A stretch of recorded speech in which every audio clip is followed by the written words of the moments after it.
Et toi 7. Alors on va tout de suite parler de l'éducation, des origines, voilà, tout un tas de choses. On dit que dans le Nord, on est moins douillet que dans le Sud. On dit que les hommes sont beaucoup plus douillets que les femmes. Ouais, pour une fois, hein. Ça, par contre, c'est vrai. Ah, c'est vrai, mesdames.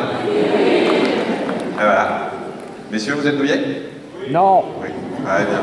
C'est bien, il soit honnête. On dit que... professeur Nguyen, excusez-moi de parler des Asiatiques. On dit que les Asiatiques sont beaucoup plus zen face à la douleur que nous. C'est vrai ou pas? C'est vrai.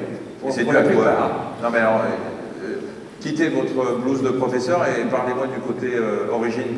Pourquoi les Asiatiques sont plus zen que nous? Vous êtes plus zen par l'éducation, par une philosophie de vie, par quoi? Probablement par l'éducation quand même. Oui. C'est-à-dire, on vous apprend à ne pas vous plaindre? Il n'y a pas qu'en Asie où on apprend à ne pas se plaindre, mais c'est plus dans les mœurs. Oui.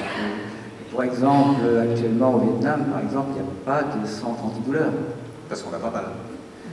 Parce que le besoin, peut-être, c'est pas encore exprimé, il y a d'autres priorités, mais c'est vrai que je pense qu'on a mal comme tout le monde, hein, quand même. Non, vous avez mal comme tout le monde, mais vous ne l'exprimez pas. Oui.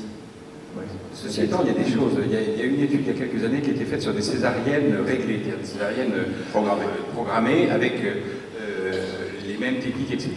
Alors la césarienne, elle était faite sur des femmes qui étaient entre guillemets contentes d'être enceintes. Ce n'était pas des choses dramatiques, hein, c'était vraiment une grossesse attendue, etc., etc.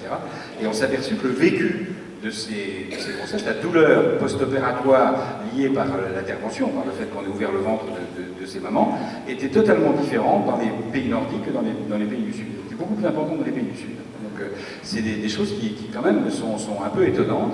Alors ça peut être effectivement structurel, peut-être aussi qu'il y a des problèmes de contrôle un petit peu qui sont un peu différents, et de travaux qui ont été faits à un moment, qui ont dit qu'il y avait des contrôles qui étaient un peu différents, mais ça n'a pas été confirmé. Donc, il y a un syndrome, comme c'est bien, on est à Nantes, je peux me permettre, je ne l'aurais pas fait à Nice celle-là, mais il y a un syndrome méditerranéen, comme disent les médecins entre eux.